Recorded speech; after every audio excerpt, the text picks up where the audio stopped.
सज गई है चुनावी बिसात, हर विधानसभा में है प्रत्याशियों की जमात। प्रत्याशी के अपने अपने दावे, अपने अपने वादे, कौन किससे कितना पीछे कितना आगे। चुनाव में कौन जनता के करीब, कौन हो रहा दूर। मुद्दों की लड़ाई में जनता का हित साधने में कौन हो रहा पास, कौन फेल। कौन मारेगा विधानसभा चुनाव की बाजी। जानिए कौन है आपके विधानसभा में आपके प्रत्याशी।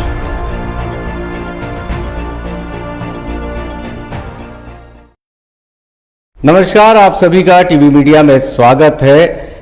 आप सभी का आपके प्रत्याशी कार्यक्रम में स्वागत है।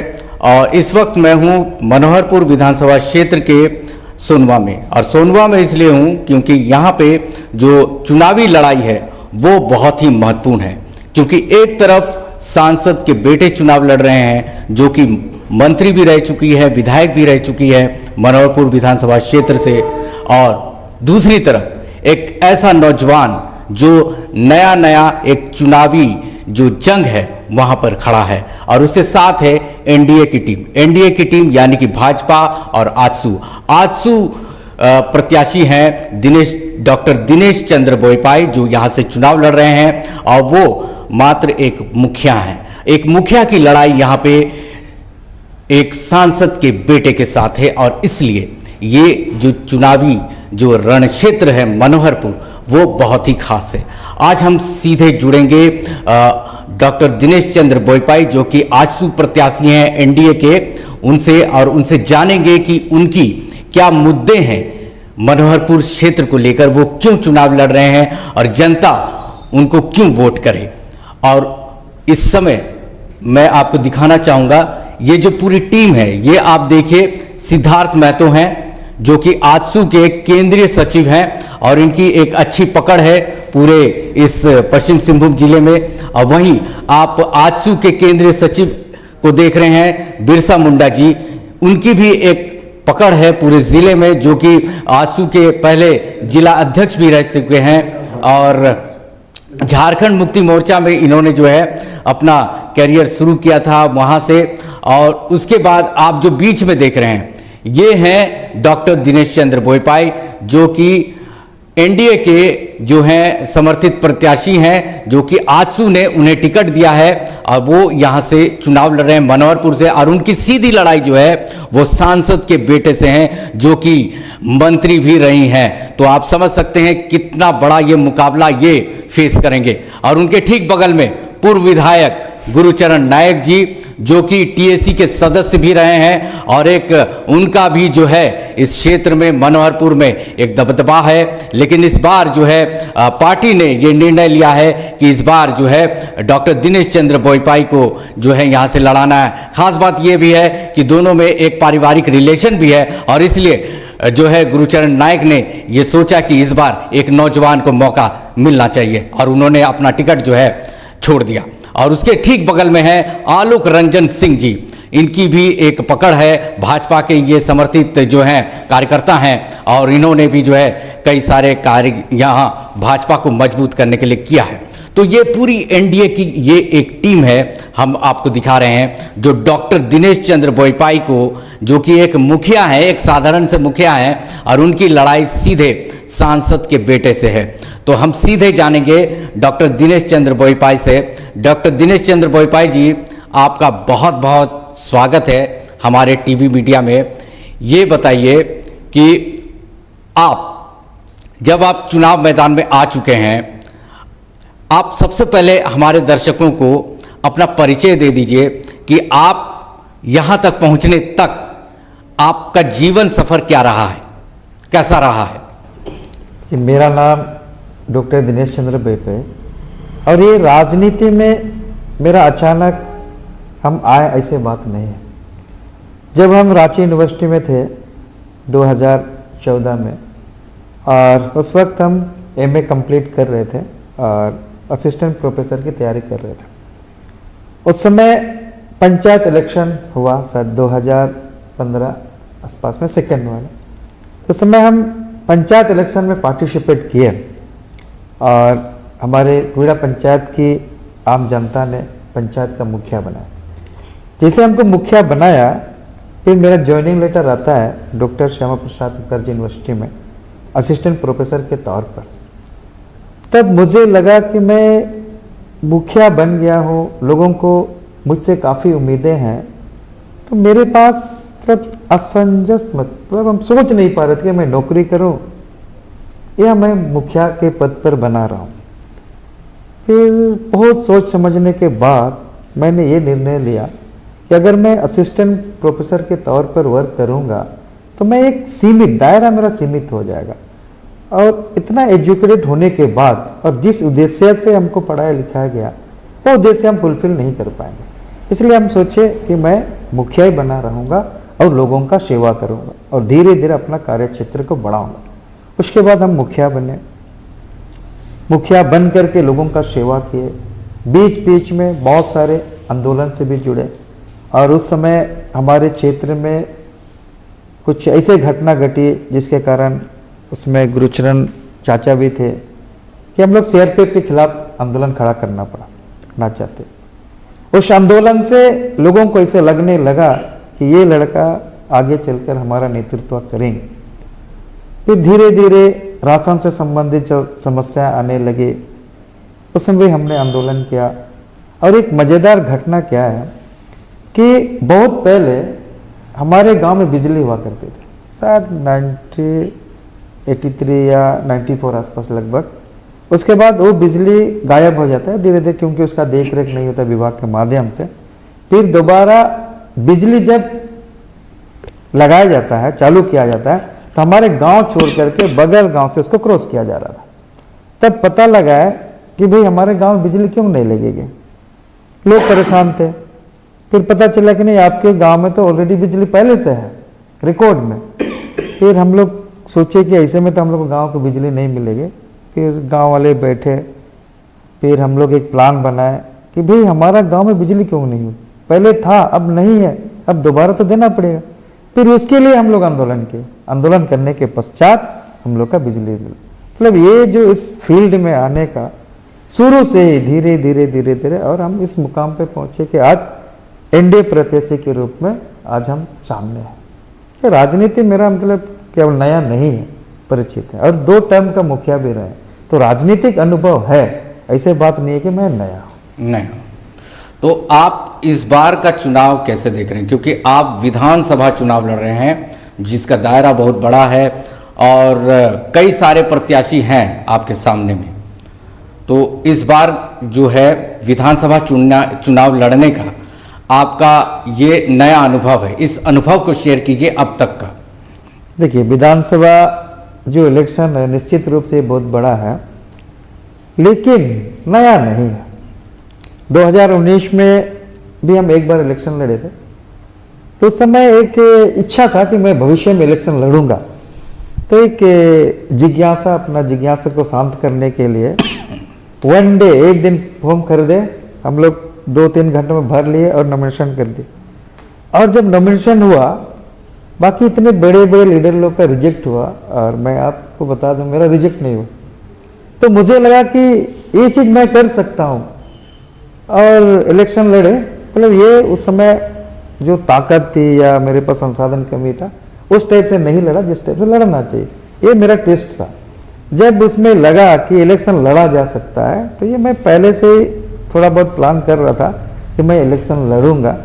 और उसके बाद जब 2022 में फिर से मुखिया इलेक्शन हुआ, तो मैं बतौर मुखिया फिर से चुना गया, और जिला का टीम में मुझे उपाध्यक्ष का पोस्ट भी दिया गया। जिला मुखिया संघ का मैं उपाध्यक्ष भी रहा। और उस समय जब मुखिया लोगों के साथ मीटिंग करते थे हम लोग, तो बहुत सारे ऐसे चीज़ होता था कि जो चीज़ गांव में होना चाहिए, मुखिया के पास पावर होना चाहिए, लेकिन वर्तमान गवर्नमेंट जो है मुखियाओं को संपूर्ण पावर दे नहीं पा रही। अभी भी अगर आप पंचायती राज अधिनियम 2006 को देखिएगा, मुखियाओं का पावर 5 लाख तक का है, लेकिन हम लोग को 2.5 लाख में सीमित कर दिया गया। तो ये सारे चीज़ें जब हम लोग एसटीडी करते थे तो बहुत बुरा लगता, और अधिकारी भी मुखियाओं को कोई वैल्यू नहीं देता था। अब संशोधित नियम आधार पर किसी मुखिया के खिलाफ अविश्वास प्रस्ताव लाया नहीं जा सकता, लेकिन अधिकारी बहुत बार लेटर निकाल चुके हैं कि मुखिया के खिलाफ अविश्वास प्रस्ताव लाया जा सकता है।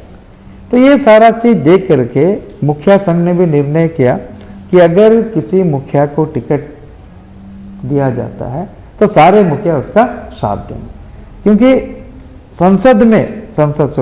विधानसभा में मुखियाओं के अधिकार के लिए आवाज उठाने वाला भी चाहिए, नहीं तो कोई आवाज नहीं उठाएगा तो उनके अधिकारों की रक्षा नहीं की जा सकती। क्योंकि मुखिया है डायरेक्ट पब्लिक से जुड़े हुए रहते हैं, पब्लिक हर प्रॉब्लम मुखिया को इजीली शेयर कर सकते हैं, सांसद विधायक को नहीं कर सकते। तो इसलिए मुखिया संघ के माध्यम से भी हमने ये निर्णय लिया कि इस बार राजनीति में आएंगे। जब हम आए राजनीति में, शुरू में जरूर थोड़ा सा अटपटा सा लग रहा था, क्योंकि इतनी बड़ी पार्टी, उनके नीति सिद्धांतों को फॉलो करना, ये थोड़ा सा अनकंफर्टेबल महसूस हो रहा था। और चूंकि मैं शुरू में पार्टी में नहीं था, सब पुराने लीडर हैं, गुरुचरण चाचा हैं, बड़े भाई हैं, मैं इनका सामना कैसे करूं, क्योंकि मैं उम्र में भी उनसे बहुत छोटा। फिर भी सोचे, हिम्मत नहीं हारे, फिर चाचा का आशीर्वाद मिला, बड़े भाई का मार्गदर्शन मिला, उस आधार पर अभी नॉर्मल या मैं लड़ सकता हूँ। ये हमने इजीली लोगों से मेल मिलाप करना शुरू किया।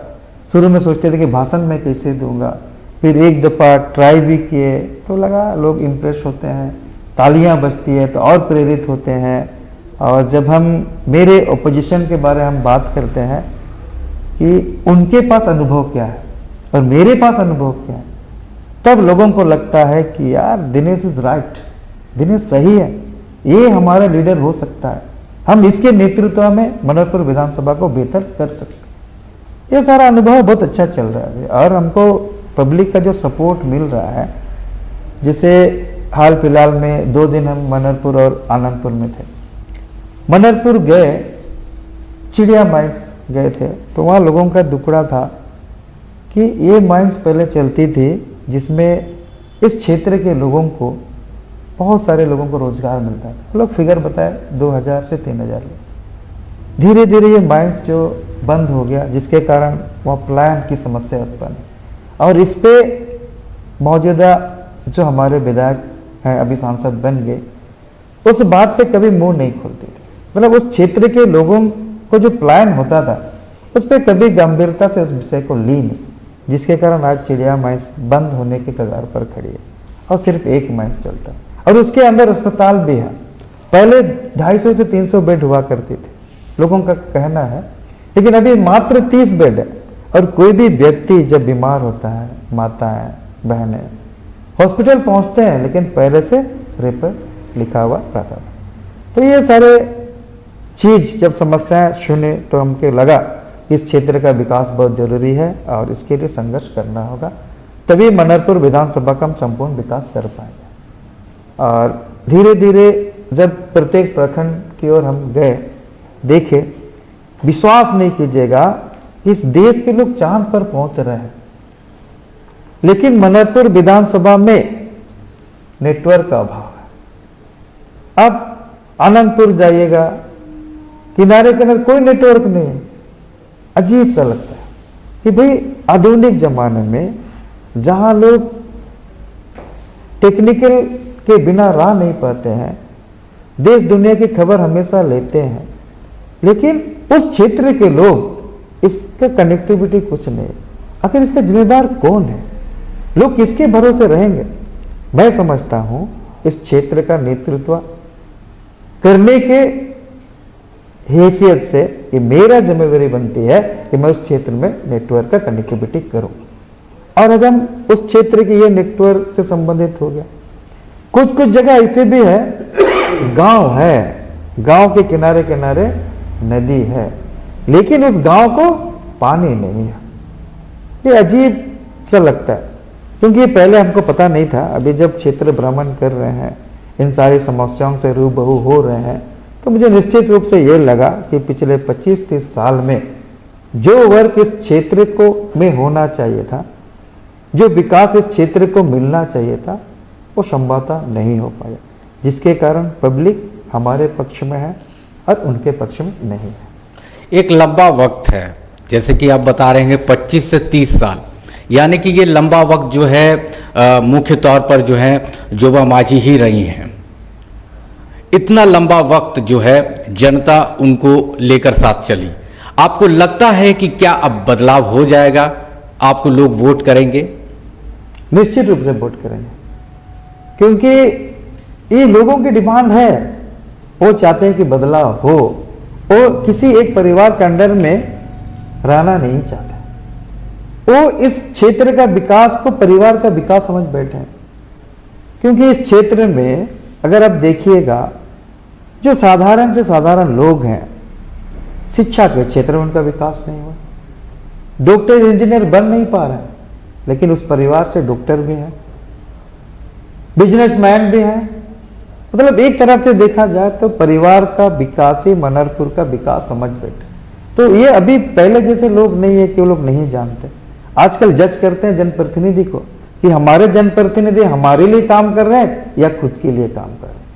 इसलिए लोग बदलाव चाहते हैं। हर जगह यही पुकार है कि अब की बार बदलाव। तो इस बार बदलाव हो, इस बार बदलाव होकर रहेगा।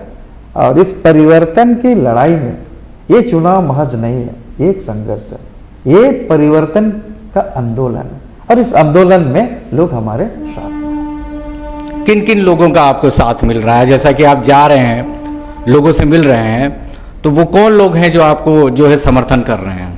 देखिए, अगर आप लोगों को बांटना शुरू कीजिएगा तो मेरे लिए आपसे अच्छी बात नहीं है। ये मनहरपुर की आम जनता है जो पिछले 30 साल से त्रस्त हैं। उसमें किसी व्यक्ति का नाम, किसी समुदाय का नाम नहीं लिया जा सकता। ये हर कोई त्रस्त है, इसलिए सारे समुदाय का हमें मदद मिल रही है। सारा समुदाय ये चाहता है कि अब बदलाव होगा, ये आपको लगता है? मुद्दे कौन कौन से बड़े बड़े होंगे आपके इस चुनावी रण में? आप मुद्दे कौन कौन से लेके जा रहे हैं? देखिए, मुद्दे अगर हम मनहरपुर विधानसभा के परिदृश्य में देखेंगे,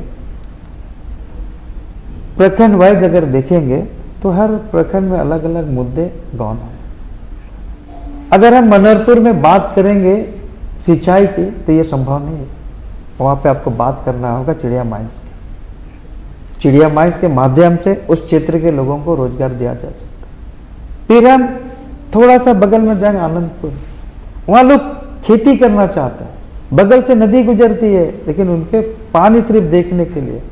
अगर उनके खेतों में सिंचाई की सुविधा उपलब्ध करा दिया जाए तो किसान सालों भर खेती करेंगे, वो खुश रहे, क्योंकि उनको भी पता है कि किसान खेती के अलावा और क्या करेंगे। इसलिए किसानों के लिए सिंचाई की सुविधा हम कराएंगे, जिसके कारण सालों भर खेती हो, लोग स्वावलंबी बने, स्वरोजगार की व्यवस्था कराएंगे कृषि के माध्यम से। और हम धीरे धीरे अगर गोइलकेरा तरफ आएंगे, वहाँ पे चूंकि गोइलकेरा पूर्णतः प्लेन एरिया नहीं है, जंगल एरिया है, जहाँ पे अच्छी बागवानी किया जा सकता है। और चूंकि मुखिया है और बागवानी मुखिया के माध्यम से मनरेगा से होता है, ये बहुत सक्सेसफुल वहाँ किया गया है। और धीरे धीरे अगर हम इधर आएंगे प्लेन एरिया सोनवा में, एक बहुत बड़ा डैम बना, शायद 1982 या 86 में, इतना फिगर याद है, 84 में। डैम बनने के बाद जो सुविधा यहाँ के किसानों को मिलना चाहिए वो अब तक मिला नहीं। डैम बना है, उनके खेत चले गए, जमीन चले गए, लेकिन पानी का उन्हें नसीब नहीं है। ये कैसे पता चला? जब हम लोग कैंपेन करते थे, वहाँ जाते थे, किसानों का एक ही रोना, सर डैम बन गया, सब कुछ बन गया, लेकिन हमारे खेतों को पानी कब मिलेगा? लोगों में आक्रोश है और उनका पहला सवाल यही है, डैम से पानी और ले दो, खेती करोगे तो वोट देंगे, नहीं तो नहीं। ये ट्राइबल में मतलब डैम से अगर हमारे खेतों को पानी दीजिएगा तो आपको वोट देंगे, अन्यथा आप जा सकते, क्योंकि हम त्रस्त हैं, हम किसान हैं, खेती बाड़ी करके हम अपना जीविका चलाते हैं। और यहाँ जिसके कारण अगर आप देखिएगा प्लान की बहुत बड़ी समस्या है, लोग बाहर जाते हैं काम करने, तो कोई भी परिवार नहीं चाहता होगा ना उसका पति बाहर जाए, कोई भी बहन चाहती नहीं है ना उसका भाई बाहर काम करने जाए। तो ये भी प्लान बहुत बड़ी समस्या है इसके। यहाँ से तो युवतियां भी बहुत जाती हैं, जो लापता हो जाती हैं, फिर कई सालों बाद फिर वापस आती है। ऐसी कई कहानियां हैं जी। यहाँ आप लोगों ने भी कभी कभी टीवी के माध्यम से दिखाया किसी के पीछे कितने लोग, कितनी महिलाएं बाहर जाती हैं, देख के अच्छा नहीं लगता। तो ये सारे चीज़ों पे काम करने की आवश्यकता है, ये सब मिल करके ही हम लोग काम कर सकते हैं। ये किसी व्यक्तिगत या व्यक्ति विशेष की समस्या नहीं, ये सार्वजनिक समस्या है और सार्वजनिक समस्या को हम समुदाय से ही हल कर सकते हैं। मैं बता दूं कि जो मनोहरपुर जो क्षेत्र है, मनोहरपुर का जो चिड़िया माइंस है वो एशिया का सबसे बड़ा माइंस कहा जाता है उसे, और एक बहुत बड़ा बोर्ड वहाँ लगा के रखा गया है कि जो एशिया का सबसे बड़ा खदान यहाँ पे है। लेकिन यहाँ के लोग किस परिस्थिति में जीते हैं ये कोई झांकने तक यहाँ नहीं आता है। बहुत ही खराब हालत है, ये हमने भी देखा है, और बहुत ही स्थिति खराब है यहाँ पे। रोजगार तो अब पूरे एकदम डाउनफॉल में है, रोजगार एकदम खत्म हो चुका है, एक तरीके से कहें तो वो नहीं हो पा रहा है। अब इस रोजगार को लेकर आपका क्या प्लान है? सबसे बड़ा सवाल तो यही है, क्योंकि मनोहरपुर के लोग रोजगार खोज रहे हैं। रोजगार के लिए आपके पास कोई प्लान है क्या?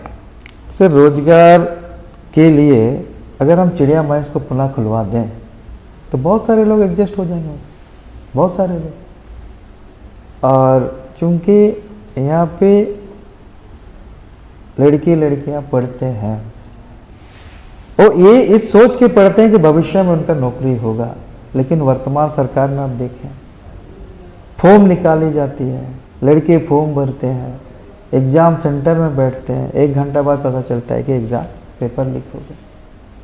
तो ये सब नहीं होना चाहिए। गवर्नमेंट पारदर्शिता होना चाहिए। अगर आप एग्जाम ले रहे हैं तो ये आपका जिम्मेदारी है कि एग्जाम सही रूप से लें।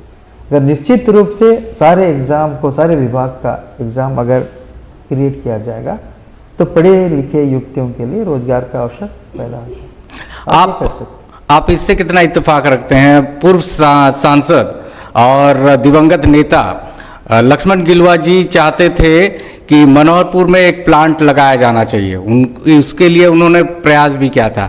आप इत्तेफाक रखते हैं कि प्लांट लगने से यहाँ पे लोगों को रोजगार मिलेगा? क्योंकि ये एनडीए के द्वारा ही ये कोशिश की जा रही थी। अगर प्लांट लगेगी तो वहाँ के जो जमीनदाता हैं ये उनके ऊपर भी निर्भर करेगा कि वो क्या चाहते हैं, सिर्फ हमारे चाहने से नहीं।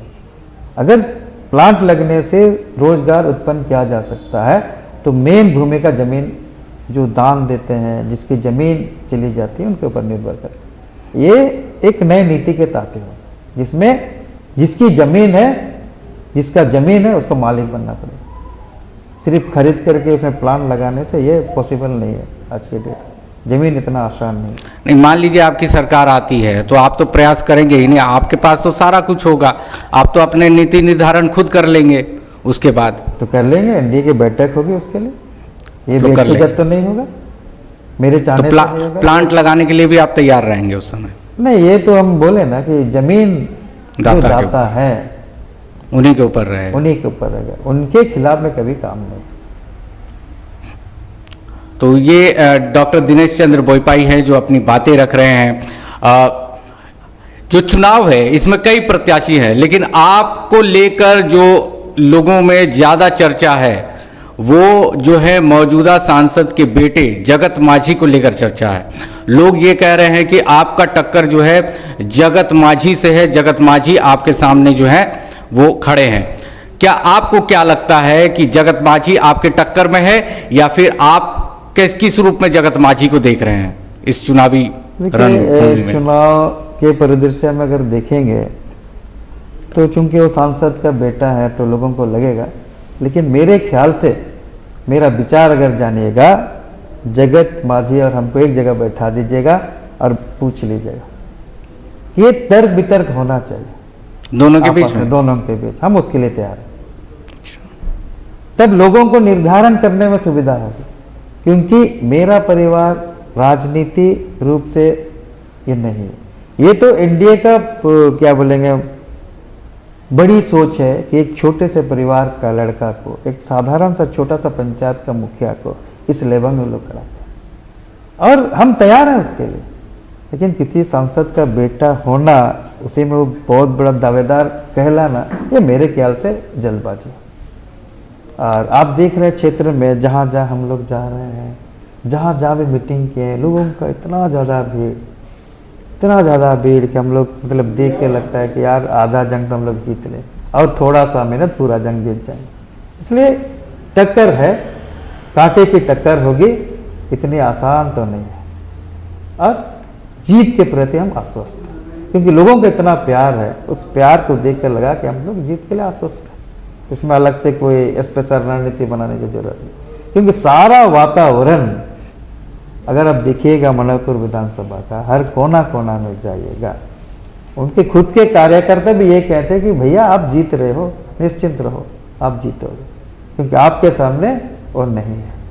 आपका जो क्वालिटी है और आपका जो लोगों के साथ पकड़ है पिछले 10 साल में, उनके साथ हो नहीं, क्योंकि वो कभी जमीन में काम नहीं किया, वो तो अपने घर महलों में रहते थे और हम जो जमीन में रहते थे।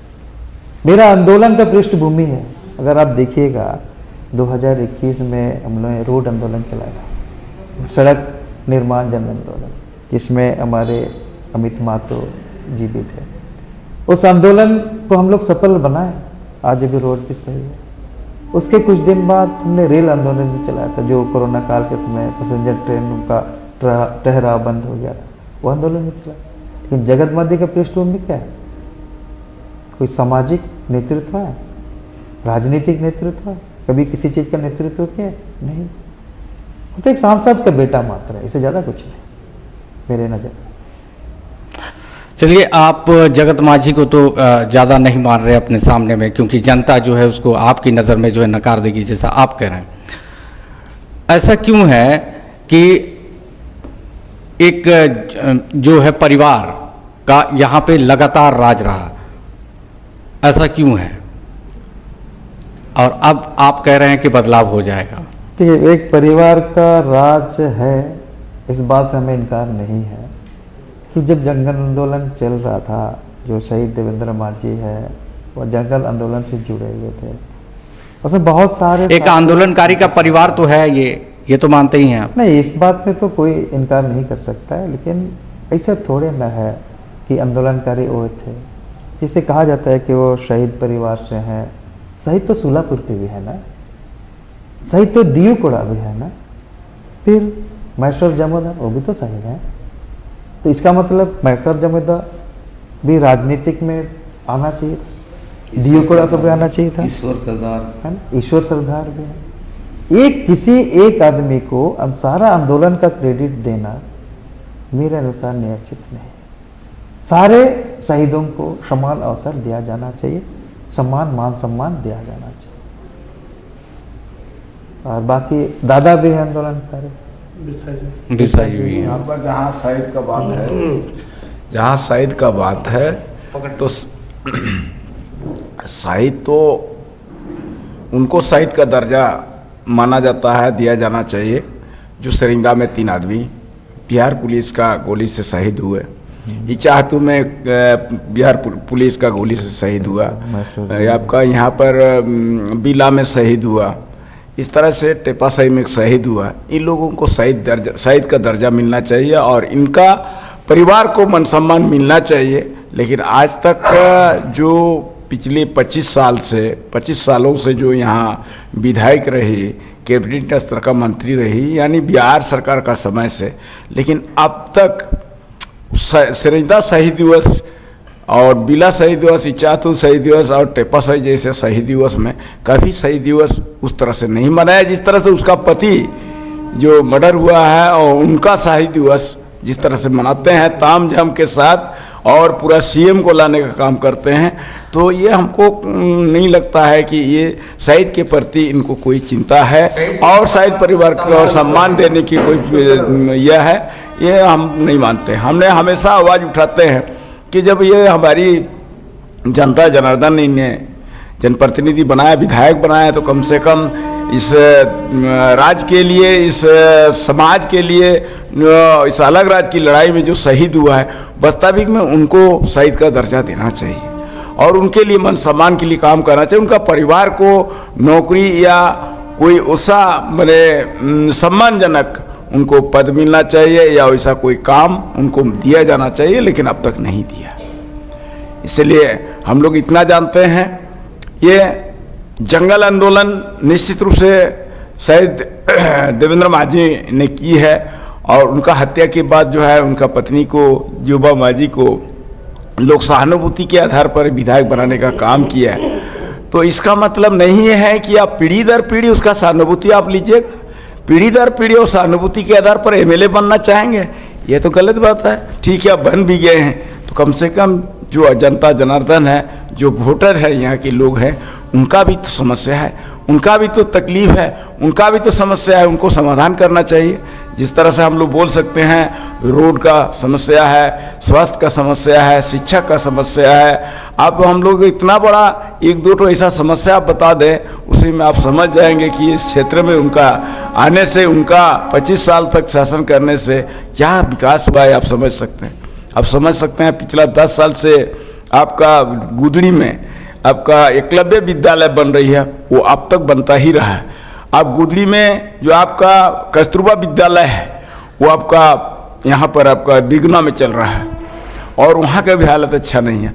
तो वहाँ ज़मीन देने के बावजूद भी वो सारा चीज़ आज व्यवस्था नहीं कर पाना कितना दुर्भाग्य की बात है, कितना यहाँ की जनता का के लिए कितना दुख की बात है।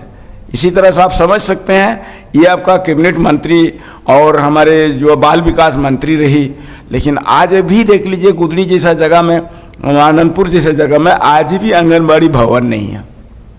हम लोग पिछला बार आंदोलन के बाद, संघर्ष के बाद इस साल कुछ कुछ जगह में बन रहा है।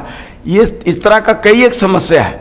आप और भी और देख लीजिए, इतना मंत्री होने के बाद भी आज गुदड़ी को पूर्ण रूप से, आज गुदड़ी प्रखंड को पूर्ण रूप से दर्जा नहीं मिल पाया। आज भी सप्ताह में एक दिन वीडियो जाते हैं, हम सिर्फ मीटिंग करके चले आते हैं। वहाँ की जनता के साथ तो नहीं बात करती है, वहाँ का जनता का समस्या के साथ तो कोई गंभीरता नहीं है कोई अधिकारी का। आज भी दूसरा दिन जाइएगा तो एक भी स्टाफ नहीं मिलेगा गुदड़ी में। ये स्थिति बना के रखा है। तो निश्चित रूप से जनता इस चुनाव में इंडिया गठबंधन के पक्ष में है और इंडिया गठबंधन का प्रत्याशी हमारे डॉक्टर दिनेश चंद्र बोईपा जी को इस बार जो है ना विधानसभा भेजने का तैयारी कर रही है, क्योंकि लोग चाहते हैं कि बदलाव हो। और यहाँ विधायक एक तो इस विधानसभा क्षेत्र के नहीं है, ये चक्रधरपुर विधानसभा के हैं। आंदोलन के कारण उनको जो है सम्मान दिया गया है।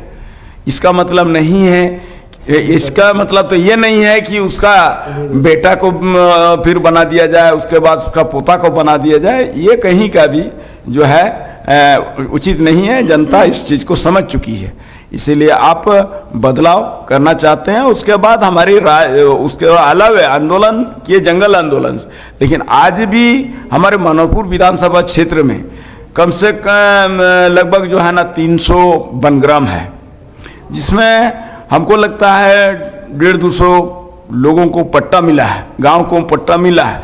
उस पट्टा में भी कटौती है, उस पट्टा में भी कटौती है। आज भी बहुत सारे लोगों का आवेदन अंचल में, अनुमंडल में, जिला में पड़ा हुआ है, उस पर कोई बात नहीं करती है। और कटौती पर भी हम लोग कई बार हम लोगों ने कहा, जितना सरकारी जो आपका शिविर हुआ करता था, जनता दरबार हुआ करता था, वहाँ हमने क्वेश्चन किया। यहीं पर ये आपका ब्लॉक के सामने भी क्वेश्चन किया, डीसी के सामने आया तो हमने क्वेश्चन किया, उसके पास कोई जवाब नहीं। इसी तरह से हमने घेरने का हर संभव प्रयास किया है। इस बार भी आपको गुदड़ी में जो जनता दरबार हुई, वहाँ भी हम लोग को तो बोलने का मौका नहीं दिया। वहाँ ना कोई मुंडा मनकी को संबोधित किया, ना किसी को भी नहीं। बाद में हम लोग पीछे पीछे चला गए, खाना खा रहा, तो वहाँ पर हम लोग डीसी को बोले कि इस तरह का समस्या ही है। तो इस तरह से हम लोग हमेशा उनको घेरने का, अफसर के सामने उनके समक्ष अफसर को बताने का काम भी किए। इस तरह से आज तक पट्टा का काम में भी उन्होंने कोई रुचि नहीं है और न ही अब तक किया है। हमने तो बहुत मेहनत की है और बहुत मेहनत करके लोगों को हमने पट्टा दिलाने का काम किया है, लेकिन इसमें कटौती हो रहा है। इसका भी हम लोग आपत्ति किया, लेकिन इस पर भी कोई कार्रवाई नहीं। आज जितना जो 300 करीब वनग्राम है, वहाँ के लोग किस तरह से जूझ रहे हैं, जो देख रहे हैं वही समझ रहे हैं। वो यहाँ का जनप्रतिनिधि होने के नाते उनको समझना चाहिए, देखना चाहिए। ना वहाँ पर पानी का सुविधा है, ना रोड का सुविधा है, ना बिजली का सुविधा है, ना स्वास्थ्य का सुविधा है। वहाँ पर कोई किसी तरह का सरकारी योजना भी नहीं चल रहा है। जब वहाँ पर मुखिया बन के आते हैं तो उनके पास बात जाता है तो नहीं, वहाँ तो वन विभाग है इसलिए नहीं करेंगे, वहाँ इस तरह का जवाब मिलता है। तो इस तरह से कई ज्वलंत समस्या है। इस समस्या से लोग परेशान हैं, त्रस्त है मनोहरपुर की जनता।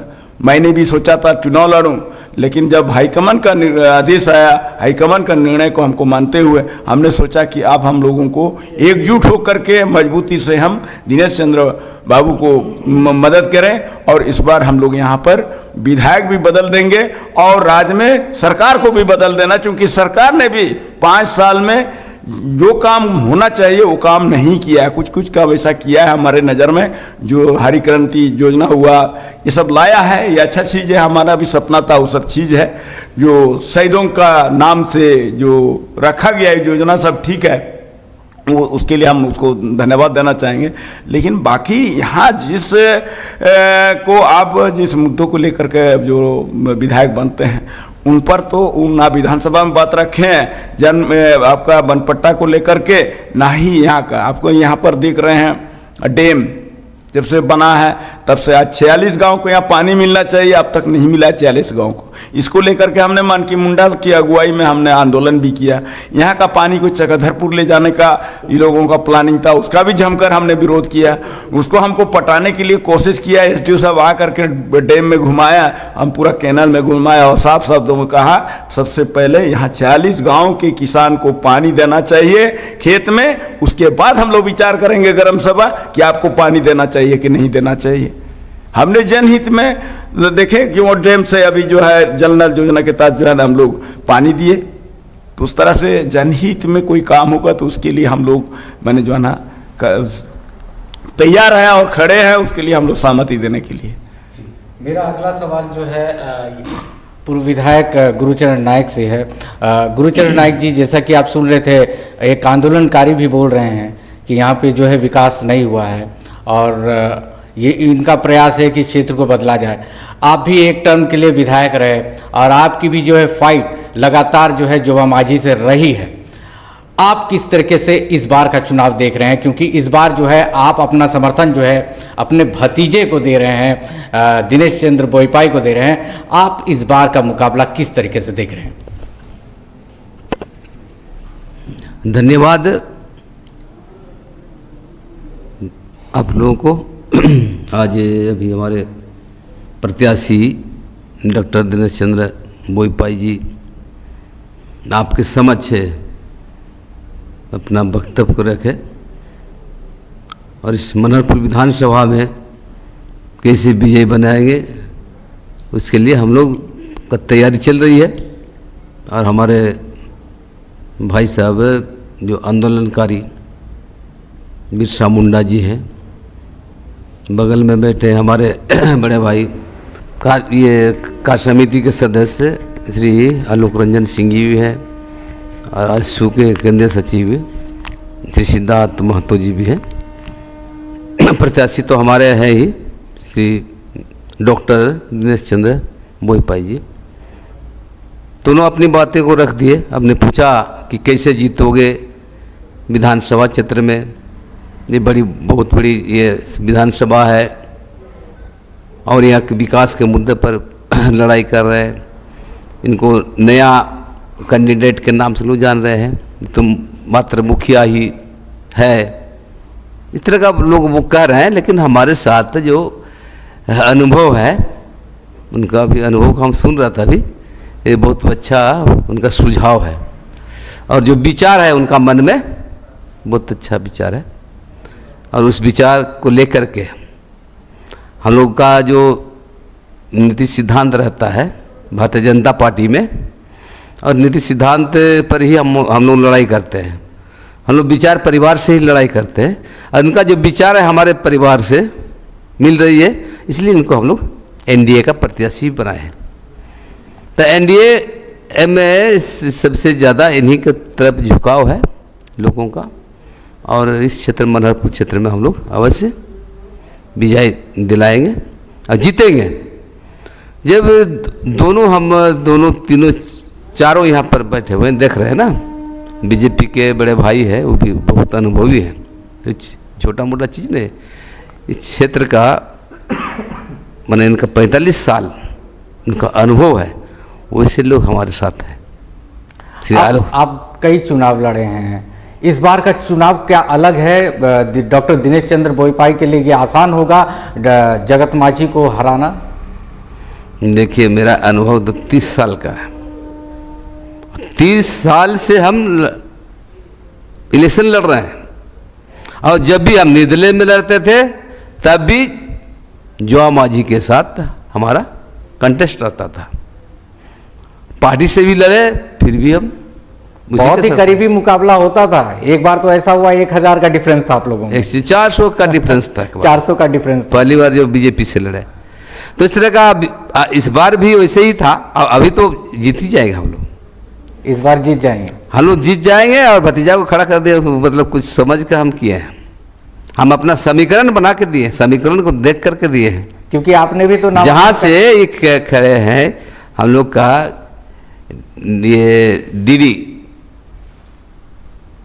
क्या तीन जो पंचायत है हमारा, क्या है, एक कदमडिया, कुइड़ा और एक देवाबीर,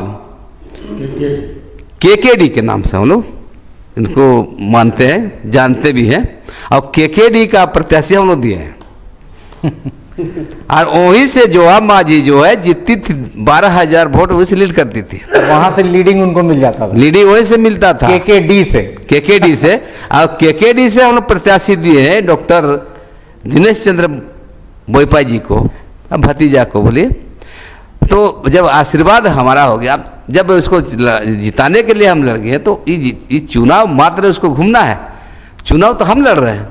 अभी अच्छा, चुनाव हम लड़ रहे हैं। और हमारे जो बड़े भाई हैं बिरसा मुंडा जी, ये आंदोलनकारी हैं, इनका भी बड़ी जोर से अनुभव है। और इनके क्षेत्र से भी वो जीतती थी, वहीं से लीड करती थी। लेकिन इस बार वो वैसा बात नहीं है। और प्लेन बेल्ट में जो है हमारा जो क्षेत्र है, उसमें कोशिश कर रही है छेदमारी करने के लिए, तो वो कुछ बदलने वाला नहीं है। आज का जो यहाँ पर हम लोग का रानी दुर्गावती मैदान बलजोड़ी में जो कार्यक्रम हुआ, उसमें जनता अपना विचार दे दिया है।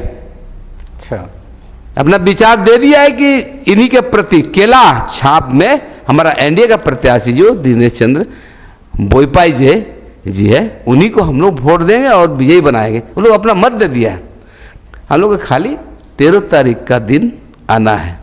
13 तारीख का दिन आ जाएगा, उस वोटिंग जो होगी उसी का इंतजार हम लोग का है। उस दिन हम जब हमारा जो वोटिंग होगा वही हमारा विजय हो जाएगी। और यहाँ का जो जनता 30 साल से देख रहे हो, एक बार उसका पिताजी स्वर्गीय देवेंद्र मांझी एक बार विधायक हुआ करते थे, उसके बाद उसका माँ बन रही है, इसके बाद उसका बेटा बन रहा है। तो लोकतंत्र में ऐसा नहीं है कुछ। लोकतंत्र में राजा का बेटा ही राजा होगा, ऐसा बात नहीं। उसका बाप हो गया, उसका बेटा हो गया, उसका माँ हो गया, उसका फिर बेटा होगा। कोई भी आता है लोकतंत्र में, उसको पब्लिक चुनती है, जनता जनार्दन चुनती है, और उसी को हम लोग राजा बनाते हैं, विधायक बनाते हैं। तो ये गरीब का बेटा है डॉक्टर दिनेश चंद्र बोईपाई, तो उसको लोग चाहते हैं कि लोकतंत्र में गरीब को बेटा को ही हम लोग आप अगर बढ़ाएंगे। बता पाए, डॉक्टर दिनेश चंद्र बोईपाई का जीवन आपने देखा होगा, बचपन का उनका कुछ भी, तो बताइए कि ये कैसे परिवार से आता है, जनता को हमारे बताइए। नहीं, बता दिए ना, हम जनता को बताए हैं कि हम लोग का लोकतंत्र में जो है ऐसा नहीं है। हम लोग जो है एनडीए में या भाजपा में, हम लोग जो कार्यकर्ता होते हैं, जो काम करते हैं, जो गरीब होते हैं, जो अंतिम पंक्ति में जो व्यक्ति रहते हैं, वैसे लोगों को हम लोग प्रत्याशी बनाते हैं, जो समाज का काम करते हैं, समाज का समस्या को सुनते हैं, समाज में जो रहते हैं, जो ग्रास रूट में रहते हैं, ऐसे लोगों को, ऐसे प्रत्याशी को चुनते हैं। तो हमारे जो प्रत्याशी हैं, एनडीए के प्रत्याशी हैं, आजसू के प्रत्याशी हैं, ये गरीब का बेटा है, किसान का बेटा है, मजदूर का बेटा है। इसलिए इसको हम लोग चुना है और जनता भी उसको चुन लिया है। खाली बाकी है रिजल्ट आना। और इसको जो 25 साल का, जो 30 साल का जो उनका राजत्व है, उसको हम लोग ख़त्म करेंगे। लोग नहीं चाहते हैं उनको। उनको लोग नहीं चाहते हैं, लेकिन जबरदस्ती धन बल से वो लड़ना चाहती है। लेकिन धन बल से सब कुछ नहीं होता है। अगर धन बल से ही कोई एमएलए एमपी बन जाता तो टाटा बिरला भी एमएलए एमपी बन सकता है पैसा के बल पर, लेकिन ऐसी बात नहीं है। यहाँ गरीबी है, वो नहीं चाहती है यहाँ का लोग शिक्षित बन जाए, यहाँ के लोग डॉक्टर इंजीनियर बने, वैसा नहीं चाहती है। ऐसा होता तो यहाँ पर जो सरकार में रही, मंत्री रही, लेकिन स्कूल में अभी भी शिक्षक नहीं है, अस्पताल में नर्स डॉक्टर नहीं है, ऐसी हालत है। एक स्कूल में एक टीचर से चल रहा है, कहीं कि पारा शिक्षक से चल रहा है, रोड सड़क नहीं है, आना जाना के लिए सुविधा नहीं है, इस तरह का बात है। अभी जो हम लोग गए थे औरंगा में, औरंगा 4 साल से रोड बन रहा है। ऐसा कभी होता है? रोड जो बना है 4 साल से, अभी तक कंप्लीट नहीं हुआ है। विकास तो बहुत धीमा है यहाँ अब ना इलेक्शन हो गया तो शुरू करवा दी है अच्छा, कि फिर जीतेंगे, फिर ठकेंगे, फिर 6 साल 5 साल बीत जाने के बाद फिर इलेक्शन आएगा तो फिर आएगी वो। अच्छा, विकास यहाँ इंस्टॉलमेंट में चलता है धीरे धीरे? नहीं, विकास से तो कुछ नहीं करती है। देखिए, हम 5 साल का समय हमको दिया था, मंडे जो दिया था जनता मुझे, उसमें 2 बार राष्ट्रपति शासन लग गया। हमको काम करने का मौका 3.5 साल मिला था। ऐसे समय में हमने जो भी थोड़ा बहुत रोड दिखने को मिल रहा है ना, वो मेरे पीरियड में बना था। जंगलों में जो भी रोड दिख रहा है, ये पीसीसी सड़क या पिच रोड, वो मेरा ही समय बना हुआ। ये रोड जो है देख रहे हैं चक्रधरपुर से जरेकला तक, ये भी मेरे ही पीरियड में हुआ था, सेक्शन हुआ था। फिर हार गए हम, तो फिर अपने वो शिलान्यास उस कर समय हारने का डिफरेंस कितना था लास्ट टाइम? लास्ट समय में हार जीत का डिफरेंस हम लोग को 12,000 था कुछ।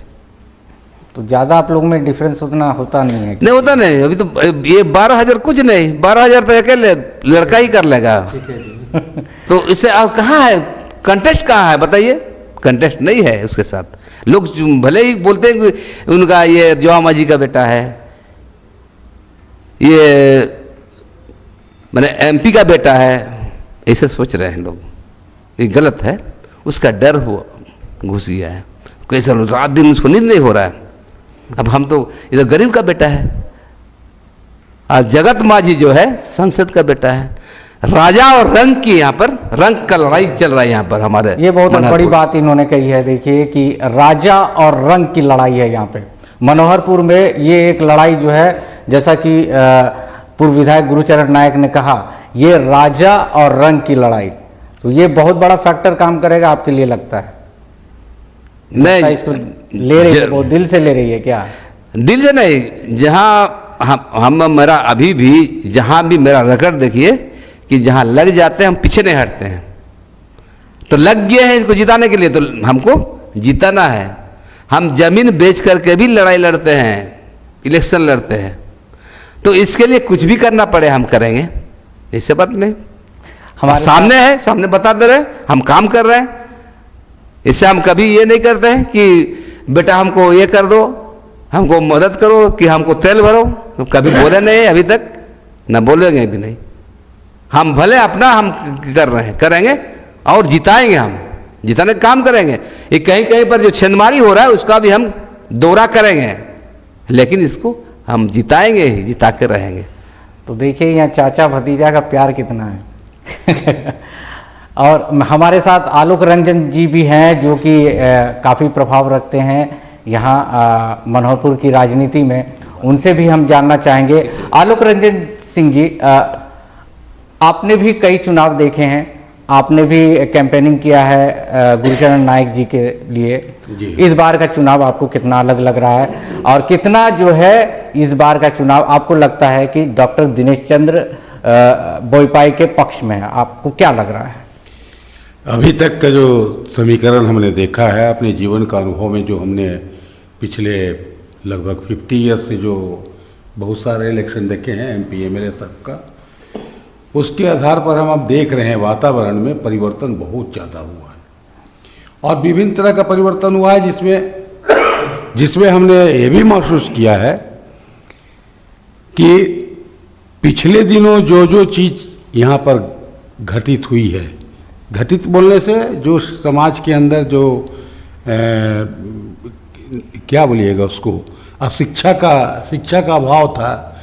आज थोड़ा शिक्षित भी हुए हैं लोग, और उसके बहुत सा कारण है। पहला बात तो हमने देखा है कि ये विगत 30 साल में जो हम लोग ये राजनीति परिप्रेक्ष्य में कभी यहाँ के नेतृत्व शिक्षा को आगे बढ़ने नहीं दिया, और उसका एक ही कारण हमको समझ में आता था। हम शिक्षाविद भी हैं, थोड़ा सा शिक्षा के प्रति मेरी रुझान भी है। हम कभी कभी वॉलेंटरीली पढ़ाने भी जाते थे स्कूल में, अभी आज भी जाते हैं, चाहे मिडिल सेक्शन हो चाहे हाई सेक्शन हो। मेरा एक तो अपना रुचि है ऐसा। तो हमने देखा है शिक्षा के प्रति इनको कोई इंटरेस्ट नहीं है, और शिक्षा अशिक्षित करने का सबसे बड़ा उद्देश्य हमको एक ही लगता है कि जिस दिन ये एरिया के लोग शिक्षित हो जाएंगे वो दिन मेरा बिस्तर बन जाएगा।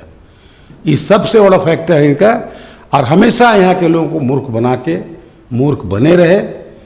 पलायन इसलिए भी होता है कि यहाँ के लोग जीने खाने के लिए पहले तो वनोत्पाद पर जी लेता था लोग। ये लोग नारा सिर्फ देते हैं कि जंगल जल और जमीन हम बचाते हैं, रक्षा करते हैं।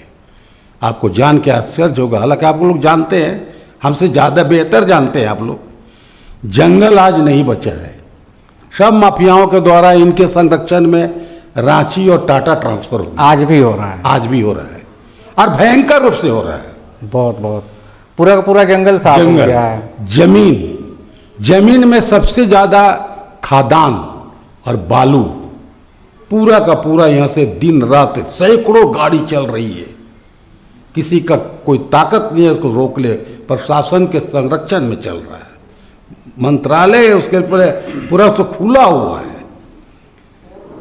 जल, एक एक घर में प्यासे लोग तड़प रहे हैं। सेंट्रल गवर्नमेंट कुछ दिनों हमको भी उसका ये दिया था, जिम्मेवारी दिया था पार्टी की तरफ से कि 13 लाख ये नल जल योजना घर घर तक पहुंचाना है, और उसके लिए कुछ हमको अभी याद नहीं पड़ रहा है कितनी राशि आवंटित की गई थी। आज तक सक्सेस नहीं हुआ। गांव गांव में डीप बोरिंग करना था, उसमें यही लोग के संरक्षण में वो जहाँ पहले का बोरिंग था उसी में पाइप डाल के कहीं कहीं पानी वो लोग दिया है। सौर ऊर्जा से जो पानी चल रहा है बहुत जगह हुआ है, ऐसा नहीं कि नहीं हुआ, बिल्कुल नहीं हुआ है, लेकिन जितना होना चाहिए था उस तरह से टैपिंग नहीं हुआ। जो पानी के लिए आज भी लोग जाते हैं, हमारा दिनेश जी बोल रहे थे कि नदी किनारे किनारे गांव है, पानी नहीं है। हमने अपना अनुभव किया है कि आपको नासिक से बम्बे लगभग 500 किलोमीटर है, और वहाँ से नासिक से पीने का पानी डेली जाता है, और बम्बे के लोग को जिंदा रखा है पानी। पंसुआ डैम का पानी सोनुआ में यूज नहीं हो सकता है, जो खेती का सबसे उपजाऊ उर्वरक जमीन है। कुड़ा तक जा सकता है पानी, गोलकरा तक जा सकता है पानी। आपको पूरा लोटा पहाड़ एरिया सब उससे लाभ ले सकता है। आज तक पानी का सुविधा नहीं दे पाई है, बड़ी दुर्भाग्य है। इसका कारण आप क्या देख रहे हैं? इसका कारण है अपनी जो सोच है उसको आगे है ही नहीं, डेवलपमेंट का बिल्कुल नहीं है। देखिए ऐसा तो बहुत है, डीएमएफटी में भी है, इधर भी है, तो ये यूज हो सकता था। डीएफटी का हम बता दें, डीएमएफटी जो है, डीएमएफटी इन लोग का धंधा का ये रोजगार, अपना रोजगार का ये एक फंड बना हुआ है। बस स्कीम पास कर दो, उसका कितना % मेरा घर पहुंच जाएगा।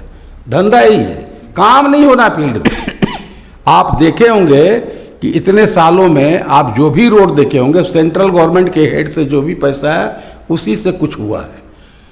और जहां भी आप शिलापट देखे होंगे तो इस 3.5 साल का जो कार्यकाल है इनका रहा है, उसमें गुरुचरण नायक आप पाएंगे, दूसरा नहीं पाएंगे। स्कूलों की स्थिति इतनी खराब है। हाई स्कूल के मैं बात बता रहा हूँ। हाई स्कूल में एक कमेटी पहले हुआ करता था, प्रबंध कमेटी, जो लोकल गार्जियन हुआ करते थे। आज गवर्नमेंट का पॉलिसी कब हुआ है, कैसे हुआ, पूरा डिटेल हमको नहीं है, लेकिन हमने देखा है उसका हेड जो होता है यहाँ के विधायक होते हैं। अब बताइए उनका अंडर में कितना हाई स्कूल है, उनको ही पता नहीं है। और जब भी हाई स्कूल में जाइए मनमाना टीचर पढ़ाते हैं, कभी कुछ काम कराते हैं, कभी छुट्टी दे देते हैं, कभी डिस्को चलते रहता है। मैंने स्कूल का वातावरण लगता ही नहीं है। और जब इस बात को उधर इशारा किया, आज तक एक चीज़ बता दीजिए कि 25 साल में आप लोग पत्रकार हैं, पूछ के देख लीजिए कि 25 साल में 25 बार भी अगर किसी स्कूल, सब स्कूल मिला के भी मीटिंग किया हो, स्कूल की स्थिति कैसे सुधरे? कभी नहीं। इसका इसी का प्रभाव है। जानता है, अशिक्षित रहेगा लोग, पलायन का जो समस्या, स्कूल की मीटिंग कभी नहीं हुई, कभी होता ही नहीं है। वो लोग अपना केवल कागजी घोड़ा दौड़ा के अपना काम कर लेता है लोग, क्योंकि उनको फुर्सतें नहीं, ऐसा सोच भी नहीं है। अभी हमारे ये बोल रहे थे, हम तो कई वर्षों से गांव-गांव में अपना काम मीटिंग करते रहते हैं। एक बार उनके गांव में हम मीटिंग कर रहे थे, क्योंकि वहाँ के मानकी हमारे बहुत क्लोज फ्रेंड थे। उनकी मिसेज जो हैं वो हमारी सिस्टर की सहेली थी, स्कूल में पढ़ती थी, और हमको गुरुजी बोलते थे, इसीलिए उससे शादी हुआ था। हमारे फैमिलियर रिलेशन है। उनका लड़का भी आज भी हमको उसी दृष्टिकोण से देखता है। तो उनके साथ में ही बैठे हुए थे मीटिंग में। उन दिन जो हम मीटिंग में, कुछ इसी तरह का मीटिंग था, हम लोग वातावरण पर बात कर रहे थे, इनका डायलॉग सुने तो उसी दिन मेरा माथा ठनका था, ये लड़का कुछ आगे करेगा। हम उसको पूछे कि लड़का कौन है, बहुत छोटा है, बहुत दिन का पहले का बात है। तो ये जो सोच बोलते हैं, जिसको सोच बोलते हैं, पढ़ाई बहुत बड़ी चीज़ नहीं है, सोच बहुत अच्छा होना चाहिए, तभी आदमी का डेवलपमेंट हो सकता है, यह आदमी डेवलप करा सकता है। तो उनका सोच ही नहीं है कि इस क्षेत्र का कभी विकास हो। तो सोच की कमी ही, और वातावरण ठीक है। अब बताइए, फैक्ट्री के बारे में आप इनसे पूछे, फैक्ट्री कोई ज़रूरी है कि हम 500 एकड़ एक्वायर करेंगे तभी फैक्ट्री खोलेंगे? हमारे यहाँ क्या नहीं है, आपको मैं गिना दे रहा हूँ। इमली है, अमरूद है, ये आपको चिरौंजी है, टमाटर है, बैर है, महुआ है। हम लोगों ने बहुत बार इनको भी अवगत कराया है कि ट्राइसन सेंटर खोल के ट्रेनिंग दीजिए और प्रत्येक ब्लॉक में कम से कम चालू कराइए, रोजगार भी बढ़ेगा और लोगों को आमदनी भी बढ़ेगी, कृषि से भी आमदनी होगा। आज तक उस पर कोई पहल नहीं हुआ। सोच बदल देने से जाके ये सब डेवलपमेंट होगा।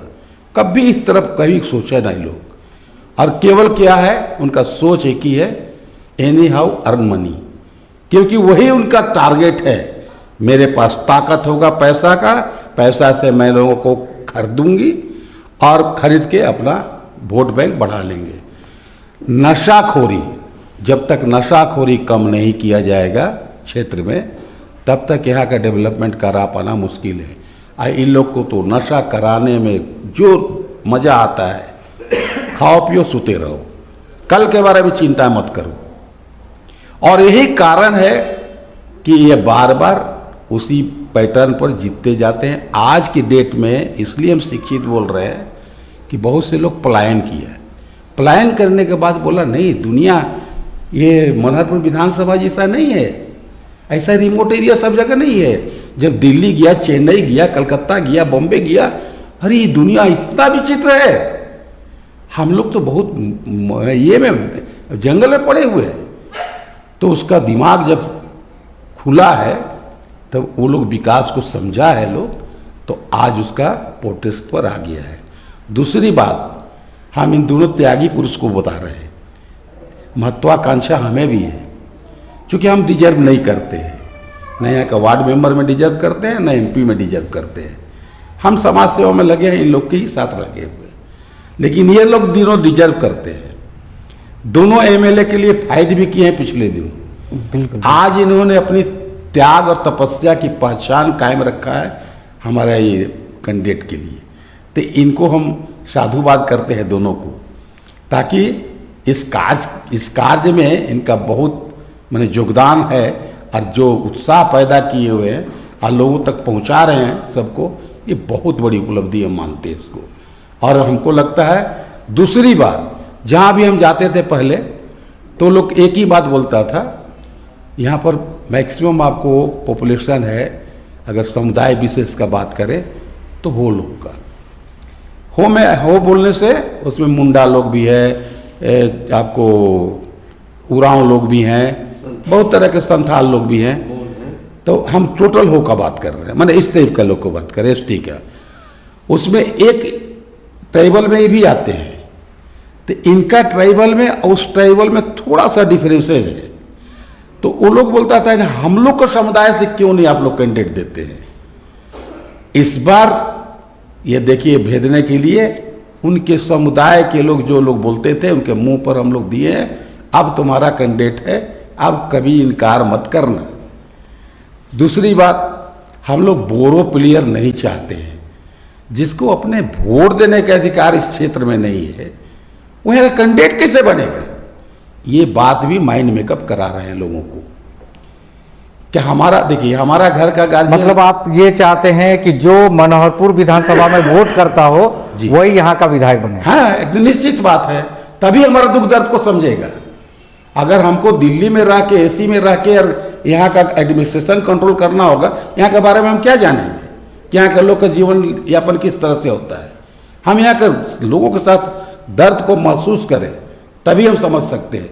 यहाँ के लोगों को आज तक यही सिखाया गया है, तुम पैदा लिए हो, तुमको किसी तरह से नंगा फूंका रख के बड़ा कर दिया भगवान, इसके बाद तुम कुदाल उठाओ, खेती करो, जवान हो जाओ, हड़िया दारू पियो, मर जाओ, फिर जमीन में गाड़ देंगे तुमको। प्रचार में तो आ ही रही है, जुबा माझी भी आ रही है, जगत माझी भी आ रहे हैं लगातार। अब और भी बता दे रहे हैं, इस बार जितने सौभाग्य कहेंगे, इस बार जितने कैंडिडेट हैं, एक भी असेंबली नहीं देखे हैं। अच्छा, सब किसी को इस बात का अनुभव नहीं है, जितने कैंडिडेट खड़े हैं, एक भी असेंबली आज तक नहीं देखा है। ऐसा नहीं है। और दूसरा बात, महिला भी नहीं है, समझ गए। आज सब यंग चेप है, लगभग सबसे लगभग नौजवान लड़के हैं, नौजवान लड़के हैं सभी के सभी। अब सबसे लगभग मेरा परिचय है। तो हमको कभी कभी लगता है, मेरा माइंड स्ट्राइक करता है, जिस बात पर बहुत देर से चर्चा हो रही थी, एक तरफ मूर्ख लोग हैं और एक तरफ एजुकेटेड लोग हैं। एजुकेटेड इन सेंस केवल क्वालिफिकेशन सर्टिफिकेट का नहीं कर रहे हैं, सोच का एजुकेटेड, मैंने जिसका दिमाग एजुकेशन से भरा पूरा है, वैसा एजुकेटेड कार्यकर्ता हमारे सामने है। और एक तरफ एकदम निरी बने कैंडिडेट सब, जो कि सिर्फ खाना पीना और सोना, समझे। तो ऐसे लोग के साथ हमारा जो चुनौती का बात करते हैं, मैंने बहुत दुर्भाग्य होगा, हम लोग को ग्लानि महसूस होगा कि हम लोग इस बार सीट नहीं निकाल पाएंगे। जैसे हमारा विधायक जी बोल रहे थे, पूर्व विधायक जी, कि केकेडी, कुड़ा, कदमडिया और देवाबीर, 3 जगह से जो 10-12 हज़ार का मार्जिन निकालती थी, ये हमारा ये बिरसा मुंडा जी, इनके यहाँ से जो 10-12 हज़ार का लीड निकालता था, दोनों गढ़ को जब विध्वंस कर देंगे तो उसका आधा शक्ति तो खत्म हो जाएगा। वहीं बाली और सुग्रीव की बात वही चलेगी।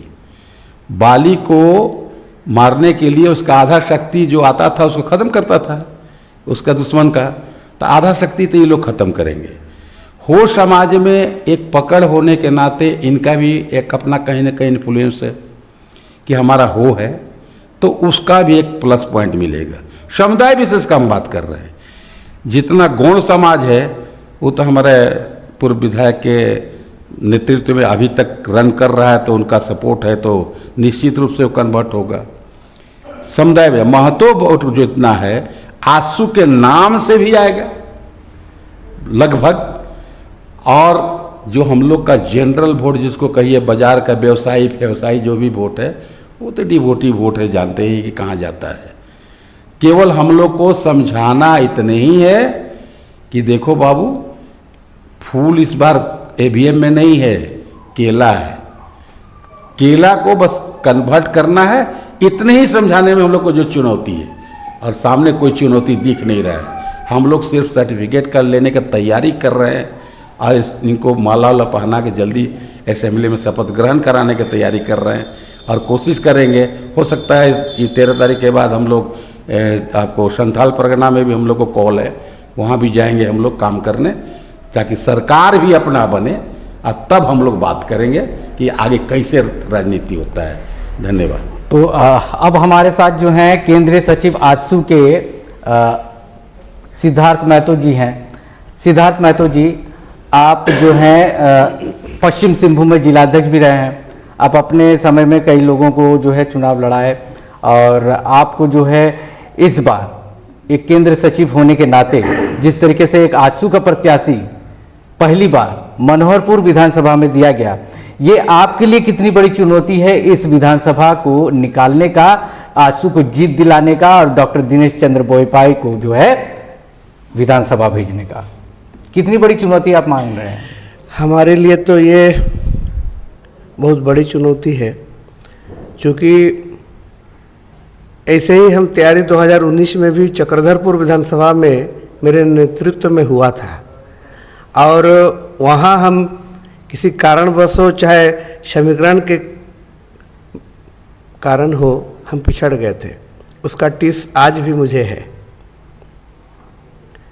लेकिन आज जिस स्थिति में एनडीए ने मनोहरपुर विधानसभा में हमें टिकट डॉक्टर दिनेश बोईपाई जी को आजसू की ओर से मिला, इसमें सबसे बड़ी भूमिका एक दूसरे को सामंजस्य से बैठा करके हम लोग तालमेल करके यहाँ पे हम लोग चुनाव लड़ रहे हैं।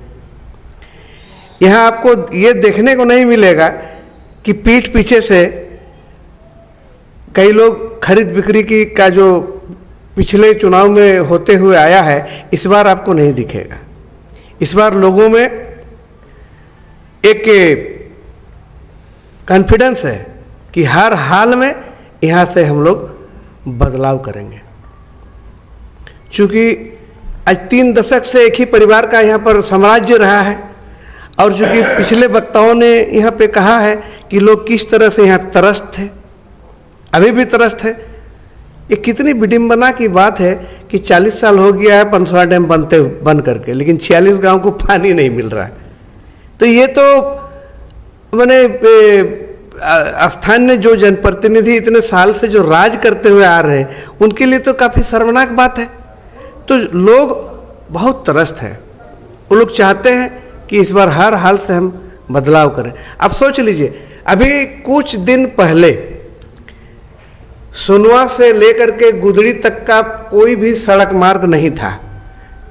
आप यहाँ सोनवा से आप पंसवा डैम तक किसी तरह पहुँच पाते, उसके बाद आप लोढ़ाई तक भी जाने के लिए सोचना पड़ता था। अब गुदड़ी की बात तो दूर है। पूरे झारखंड सरकार में कभी किसी को पनिशमेंट देना होता है तो राज्य सरकार क्या बोलती है कि इसको गुदड़ी भेज दो, यही एक वाक्य रहता था। लेकिन आज उनको वहां तक सड़क ले जाने में 30 साल लग गया, 3 दशक लगा। और ये भी एनडीए की सरकार के द्वारा बना है। हम लोग लगातार इस पर रघुवर सरकार के समय में ये पास हुआ। हम लोगों ने कई बार बात को उठाए थे कि जंगल के लोग किस तरह से जीवन यापन कर रहे हैं, देखने से आपको दया आएगी। और ये लोगों को जल जंगल जमीन के नाम पर लोगों की भावना से ये लोग 30 साल से खिलवाड़ करते आ रहे हैं। अभी देखिए ना, गुदड़ी से आप आगे बढ़िएगा सरुडा, सरुडा से औरंगा, उधर सड़क अभी कंप्लीट अभी भी नहीं हुआ है। नेट इंटरनेट का जमाना में वहां नेट हमेशा गायब रहता है। वहां क्या डेवलपमेंट है?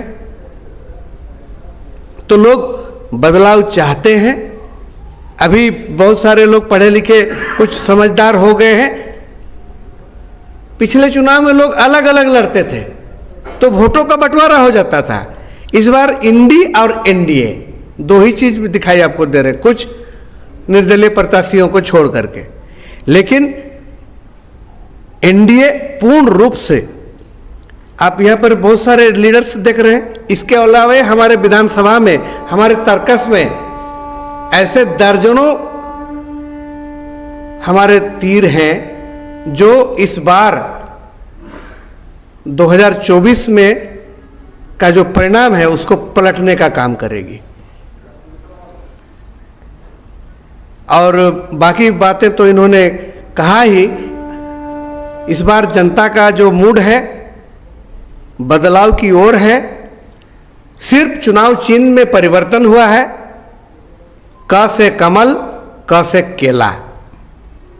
का है क से कमल, क से केला। पहले फूल था, अब फूल के बाद तो फल आता ही है। तो लोगों में फल को इस बार इस बार पूरा फल को खाने का लोगों ने ठान लिया है। वहाँ तीर और कमान- केला इस बार पकेगा यहाँ पर। वहाँ लेकिन तीर कमान जो है सांसद के बेटे के हाथों में है।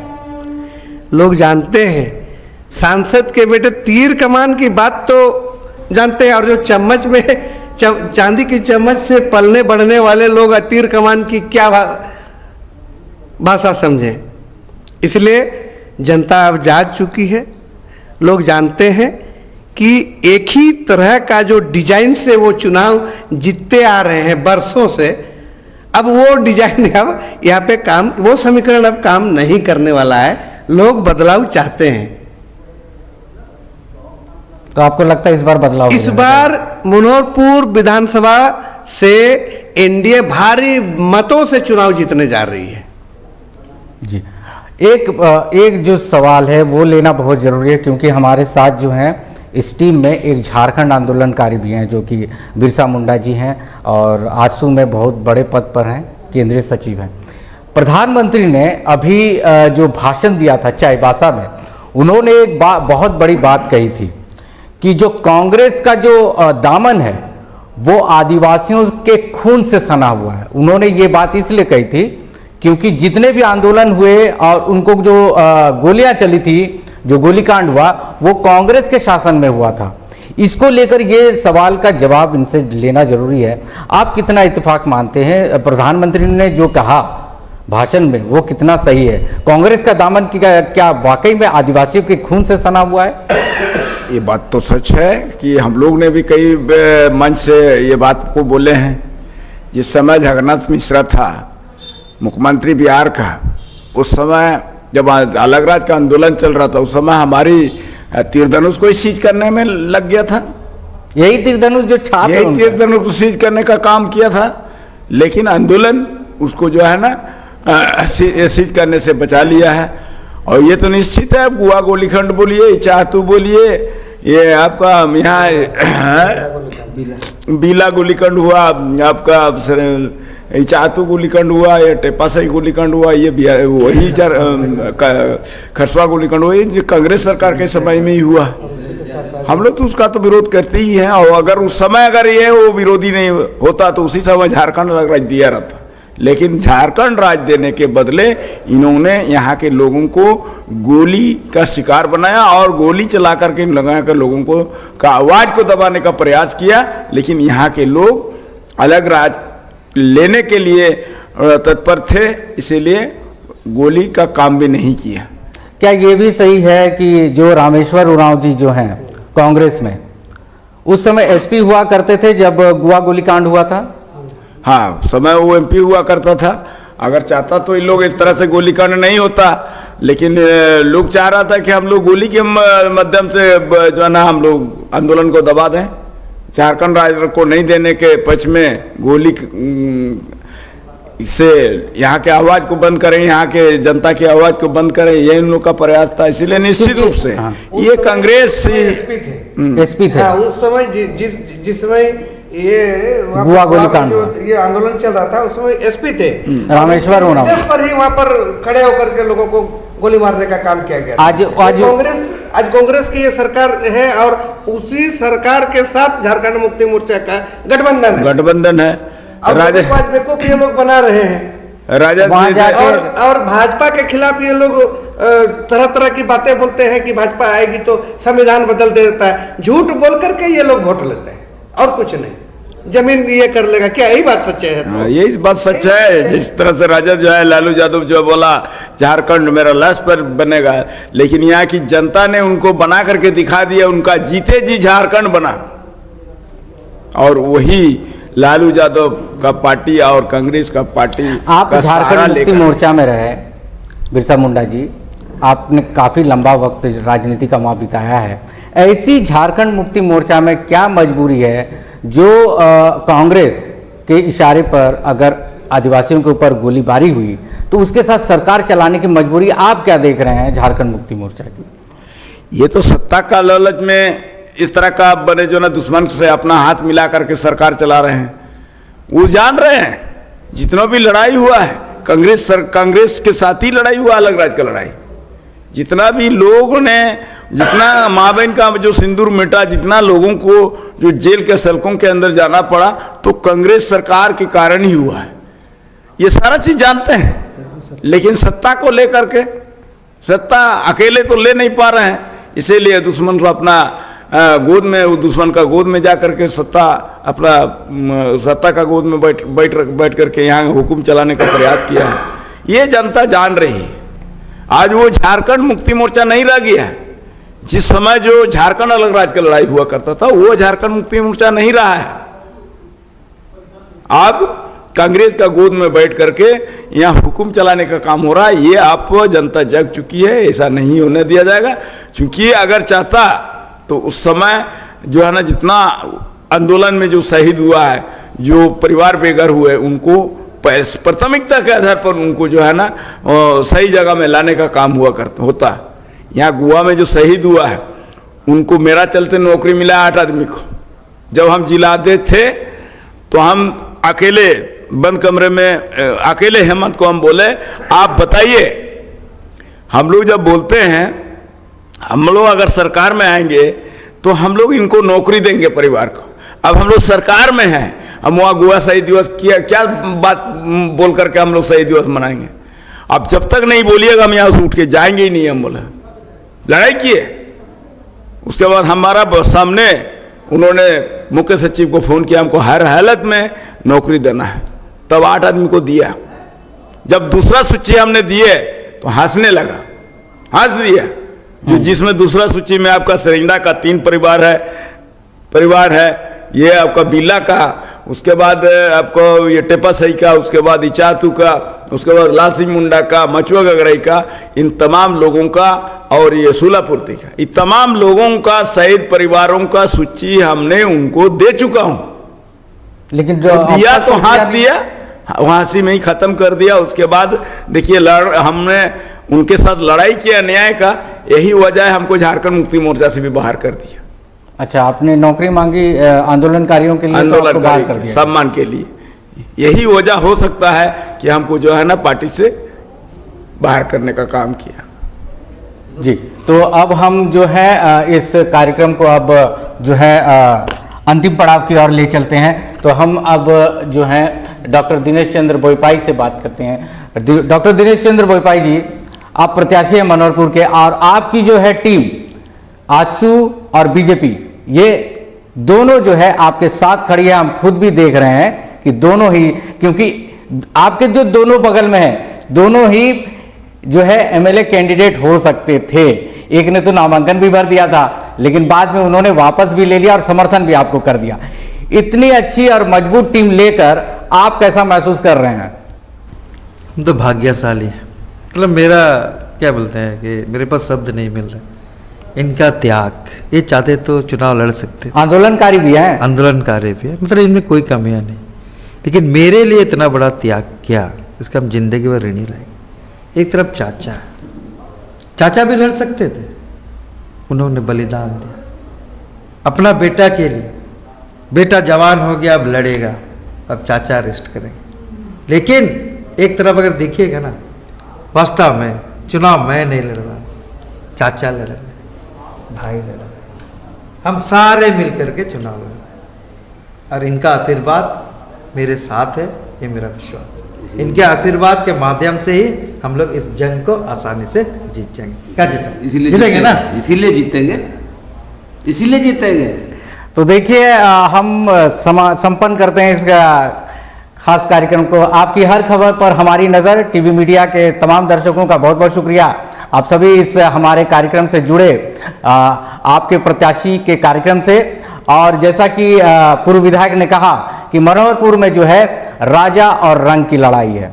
अब ये किस तरीके से जनता इस वक्तव्य को लेती है, ये तो जनता के ऊपर है। लेकिन ये देखना दिलचस्प होगा कि मनोहरपुर की जो विधानसभा चुनाव की बाजी है वो कौन मारता है। बहुत बहुत शुक्रिया आप सभी का टीवी मीडिया से जुड़ने के लिए। नमस्कार। सज गई है चुनावी बिसात, हर विधानसभा में है प्रत्याशियों की जमात। प्रत्याशी के अपने अपने दावे, अपने अपने वादे, कौन किससे कितना पीछे कितना आगे, चुनाव में कौन जनता के करीब कौन हो रहा दूर, मुद्दों की लड़ाई में जनता का हित साधने में कौन हो रहा पास, कौन फेल, कौन मारेगा विधानसभा चुनाव की बाजी। जानिए कौन है आपके विधानसभा में आपके प्रत्याशी।